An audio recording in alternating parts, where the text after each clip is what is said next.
Hello student. Biology classes में एक बार पुनः हम जीव विज्ञान कक्षा 12 के अंतर्गत अध्याय 5 principle of inheritance and variation अर्थात वंशागति एवं विभिन्नता के सिद्धांतों पर चर्चा करने जा रहे हैं। इसके अंतर्गत हम वंशागति की जानकारी हम प्राप्त करेंगे। आनुवंशिक लक्षण क्या होते हैं, आनुवंशिकता किसे कहते हैं, और इसके अलावा मेंडल का संक्षिप्त परिचय और मेंडल द्वारा वंशागति से संबंधित जो नियम दिए थे उनको उदाहरणों के द्वारा समझने का प्रयास करेंगे। आइए स्टार्ट करते हैं। सबसे पहले हम अध्याय 1 में पढ़ चुके हैं प्रजनन, जिसमें हमने देखा कि समस्त जीवधारी प्रजनन के द्वारा अपने समान आकार आकृति की नए जीव पैदा करते हैं और वे जीवधारी हमेशा अपने जनकों जैसी और उसी जाति की ही होती है। अब जैसे उदाहरण के तौर पर मनुष्य का बच्चा मनुष्य जैसा ही होता है, कुत्ते के पिल्ले सदैव कुत्ते जैसे होते हैं और मटर के बीज से मटर के ही पौधे उगते हैं। ऐसे आप गेहूं का आप देख लीजिएगा, गेहूं के बीज से गेहूं के ही पौधे बनते हैं, आम से जो है आम का ही बनेगा। तो ये तो थी जातीय लक्षण, जातीय लक्षण। इसके अलावा संतानों में अनेक जनकीय लक्षण अर्थात माता पिता के लक्षण देखने को मिलते हैं।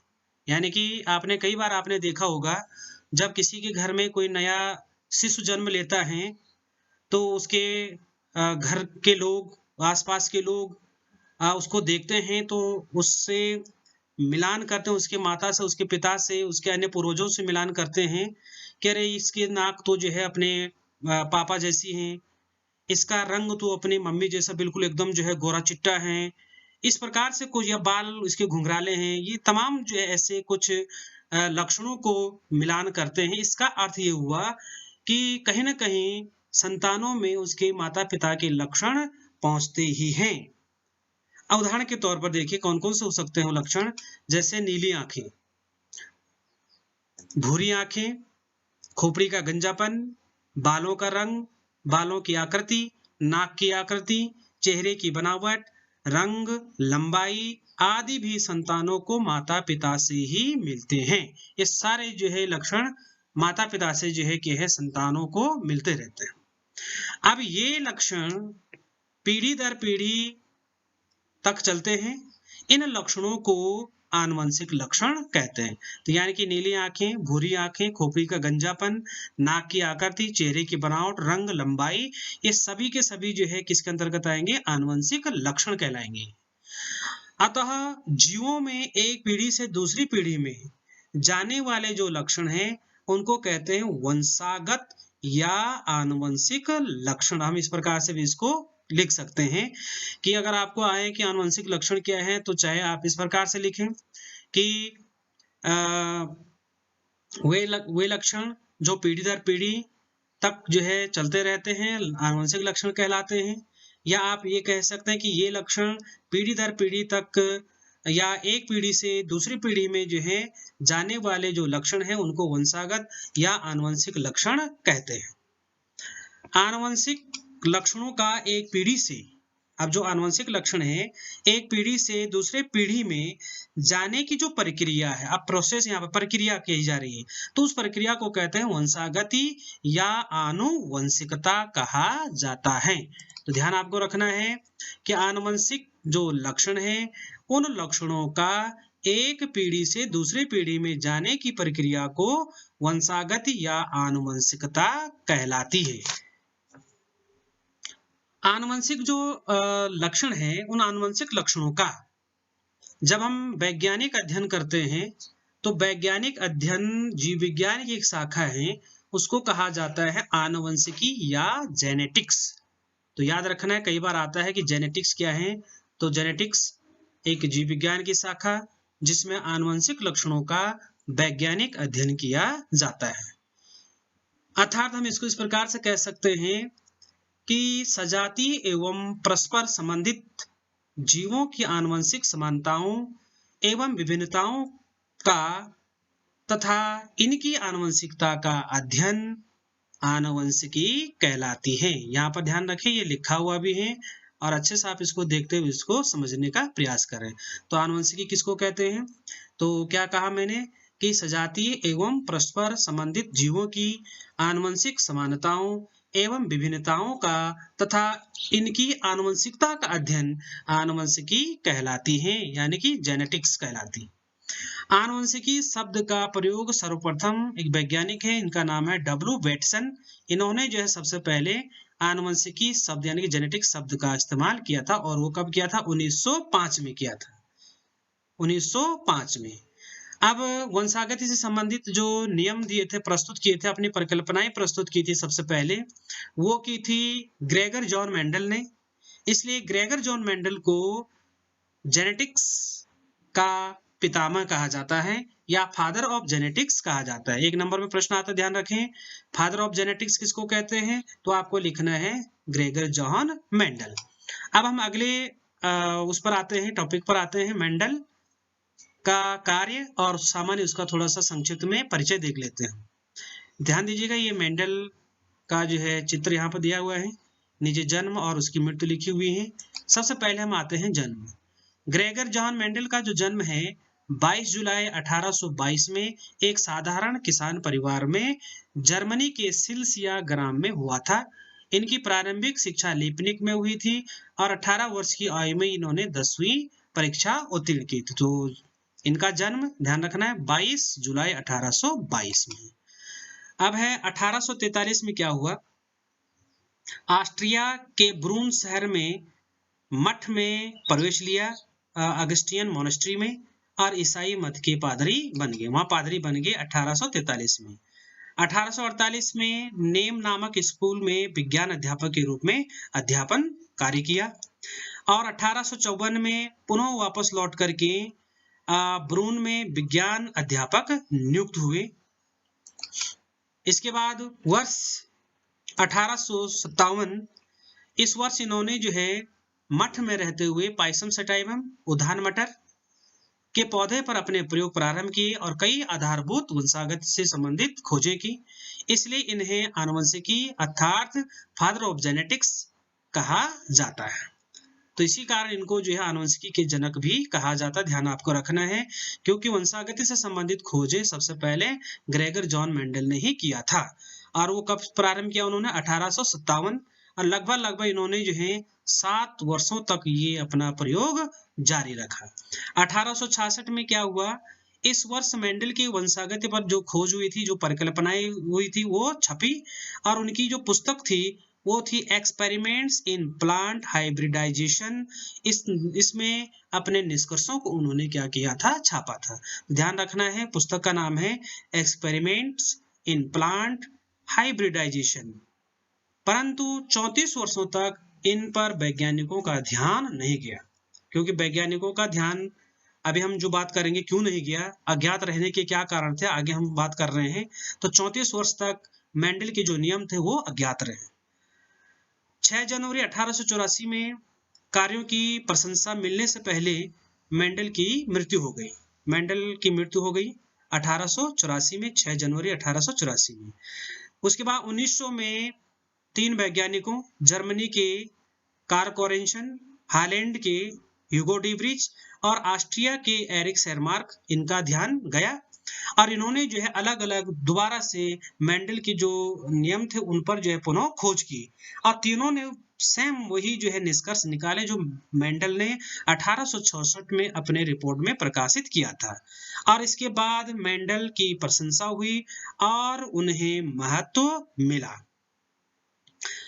मेंडल के द्वारा निकाले गए निष्कर्षों को मेंडलवाद या मेंडल के आनुवंशिकता के नियम कहा जाता है। तो ध्यान आपको रखना है कि 3 वैज्ञानिक कौन से थे जिन्होंने मेंडल के नियमों को आगे बढ़ाया? वो थे जर्मनी के Carl Correns, Hugo de Vries Holland के और ऑस्ट्रिया के एरिक शेरमार्क। तो इन तीनों वैज्ञानिकों ने मेंडल के जो नियम थे उन पर पुनः खोज की, उनको आगे बढ़ाया और उनके सम्मान में उनके नियमों को उनके नाम से मेंडलवाद या मेंडल के आनुवंशिकता के नियम कहा गया या कहा जाता है। अब आगे बढ़ते हैं।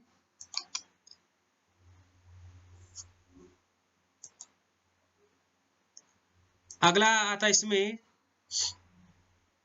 जो पाइसम सटाइवम है उसका जो है डायग्राम। सभी ने मटर का पौधा आप लोगों ने देखा है और इस प्रकार से आप जो है इसका डायग्राम भी आप बनाएंगे। पुष्प का एलएस आपको बनाना है, ये कोरोला आदि इसमें जो है आपको ये प्रदर्शित करने हैं। आगे चलते हैं इसमें और हम आते हैं कि मेंडल के जो प्रयोग अभी हमने बात की कि 34 वर्षों तक जो है वैज्ञानिकों का ध्यान बिल्कुल भी नहीं किया, तो उसके अज्ञात रहने के क्या कारण थे, तो इन कारणों पर हम देख लेते हैं। सबसे पहला देखें, मेंडल ने अपने सिद्धांत व कार्यों का प्रकाशन ऐसे जर्नल या पत्रिका में किया था जो उस समय प्रचलन में नहीं था, यानी कि ज्यादा प्रचलन में नहीं था, ज्यादा लोग उसको जो है पढ़ते नहीं थे। तो इस प्रकार के जो है इस जर्नल में मेंडल ने अपने सिद्धांतों को क्या किया, प्रकाशित किया। तो एक तो पहला कारण ये था कि वो पत्रिका प्रचलन में नहीं था, तो उसमें मेंडल ने अपने सिद्धांत और कार्यों को क्या किया था, प्रकाशित किया था। दूसरा कारण था कि जिस दौरान मेंडल ने अपने सिद्धांत प्रस्तुत किए उस दौरान संभवतः वैज्ञानिकों का ध्यान डार्विन की theory of origin of species पर केंद्रित था, यानी कि डार्विन, चार्ल्स डार्विन, जिन्होंने जो जैव विकास से संबंधित अपने महत्वपूर्ण विचार प्रस्तुत किए थे, थ्योरीज दी थी, तो सभी वैज्ञानिकों का ध्यान उन्हीं के थ्योरीज पर, ऑरिजिन ऑफ स्पीसीज पर केंद्रित था, अतः मेंडल के कार्यों की ओर ध्यान नहीं दिया गया। तीसरा जो कारण था अज्ञात रहने का वो था मेंडल के निष्कर्षों में सांख्यिकी का प्रयोग कम होने के कारण जीव वैज्ञानिकों ने उनके कार्यों में रुचि नहीं ली थी। तो ये तीन यहाँ पर जो है प्रमुख कारण है और इन्हीं कारणों से मेंडल के जो प्रयोग और कार्य थे वो 34 वर्षों तक अज्ञात रहे, किसी भी वैज्ञानिक का उस ओर ध्यान नहीं गया। अब हम आते हैं कि मटर के पौधे को चुनने का कारण, कि मेंडल ने मटर के पौधे को ही क्यों चुना अपने प्रयोग के लिए, तो उसके भी क्या क्या कारण हैं, उन कारणों को हम यहाँ पर जान लेते हैं। तो प्रमुख कारण थे, सबसे पहला कारण था कि मटर के पौधे का जो जीवन चक्र है वो कुछ माह यानी कि 3 से 4 में ही पूरा हो जाता है। उसका जो लाइफ साइकिल है वो 3 से 4 महीने में पूरा हो जाता है, इसलिए पहला कारण था चुनने का। दूसरा, मटर के पौधे माप में छोटे होते हैं जिससे उन्हें संभालना आसान हो जाता है। तीसरा, इन्हें आसानी से उगाया वो क्रॉस कराया जा सकता, कहीं पर भी आप इनको उगा सकते हैं और आसानी से इनको आपस में क्रॉस भी करा सकते हैं। पुष्प द्विलिंगी होते हैं जिस कारण स्वपरागण की क्रिया हो सकती है तथा पर परागण भी इनमें कराया जा सकता है। तो पुष्प द्विलिंगी होने के कारण और जिसमें स्वपरागण की क्रिया होती है और इसमें पर परागण भी जो है आसानी से कराया जा सकता है। अगला, कई लक्षण विपरीत प्रभाव वाले होते हैं जो स्पष्ट तो देखे जा सकते हैं, जैसे पुष्प का रंग जो है सफेद वो लाल, पौधा लंबा वो बौना, ये कुछ जो है क्या ये विपरीत लक्षण इनमें पाए जाते हैं और स्पष्ट देखे जा सकते हैं। तो लाल पुष्प, सफेद पुष्प वाले पौधे, लंबा पौधा और बौना पौधा आदि। बीजों की संख्या काफी होती है, फलियां वो बीज कम समय में ही पक जाते हैं, तो बीज भी इसमें काफी होते हैं और फलियां और बीज कम समय में ही क्या हो जाते हैं, पक जाते हैं। अगला है वंश परंपरागत लक्षणों का चयन में मेंडल ने 7 लक्षणों को चुना, वो उनका अध्ययन किया। या हम यहाँ पर कह सकते हैं कि मेंडल ने अनेक तद्रूप प्रजनन सम मटर के शुद्ध वंश क्रमों को लेकर कृत्रिम परागण भी में किया। तद्रूप वंश क्रम, सम वंश क्रम वह होता है जो कई पीढ़ियों तक स्वपरागण के फलस्वरूप स्थायी विशेषक प्रदर्शित करता है। और मेंडल ने मटर की 14 तद्रूप प्रजननी मटर की किस्मों को चुना, अर्थात वंश परंपरागत, जिसको हम कह सकते हैं वंश परंपरागत लक्षणों का चयन, जो कि 7 लक्षण थे उनमें। अब 7 हम यहाँ पर 7 भी हमने कहा, फिर हमने 14 तद्रूप भी बोल रहे हैं, तो इसका मतलब यह है कि 7 जो है प्रभावी और 7 जो है के हैं अप्रभावी, तो 7 7 कितने हो गए वहां पर 14।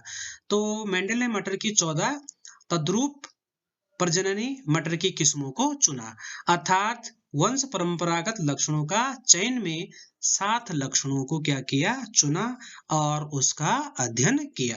अब वो 7 लक्षण कौन कौन से थे, इसको हम यहाँ पर एक सारणी के द्वारा समझ लेते हैं।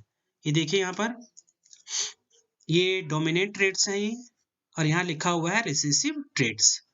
सबसे पहले यहाँ पर आता है फ्लावर कलर, फूल का रंग। तो देखिए यहाँ पर अभी हमने कहा कि 14 तद्रुव प्रजननी मटर की किस्मों को चुना। तो ये देखिए यहाँ पर ये 7 ये हो जाएंगे और 7 ये तो 14।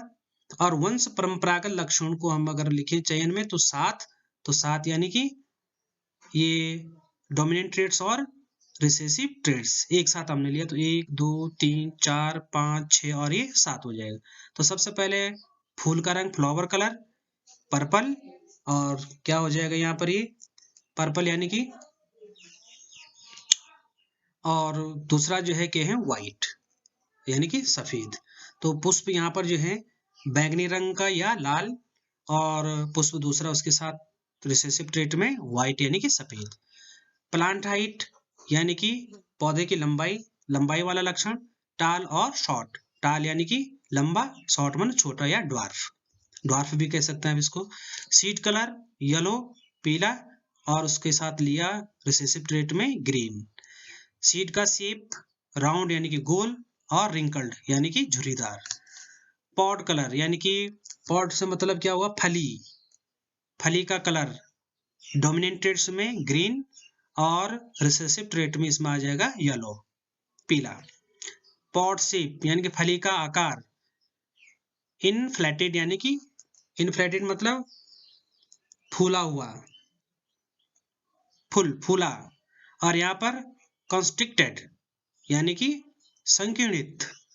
और फ्लावर पोजीशन, फ्लावर का जो स्थिति एक्सियल अक्षीय, और टर्मिनल कक्षीय। तो एक्सियल और टर्मिनल।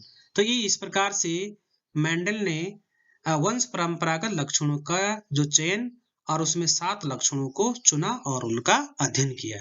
तो ये 7 लक्षण वंश परंपरागत लक्षण यहाँ पर ध्यान रखना आपको। पहले क्या लिया इसमें, फूल का रंग जो कि पर्पल व्हाइट, प्लांट की लंबाई में जो है देखें लंबा और छोटा, बीज का रंग पीला और हरा, सीड बीज का शेप गोल और जो है झुर्रीदार।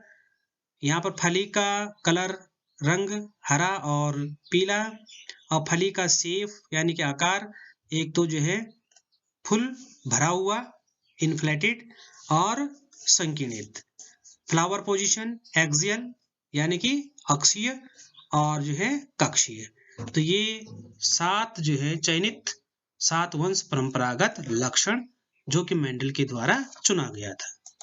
तो यहाँ पर हमने जो चर्चा की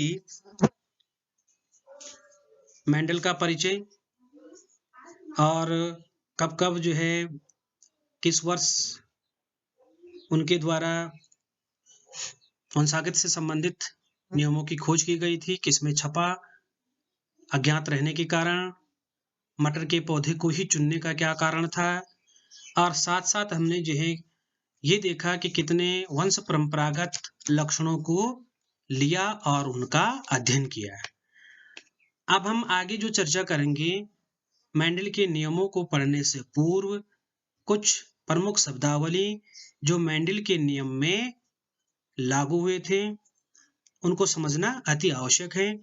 तभी हम जो है नियमों को भी आसानी से समझ सकते हैं, और उसको अगले सेशन में हम चर्चा करेंगे। तब तक के लिए ये टॉपिक यहीं पर समाप्त करते हैं। थैंक यू, धन्यवाद।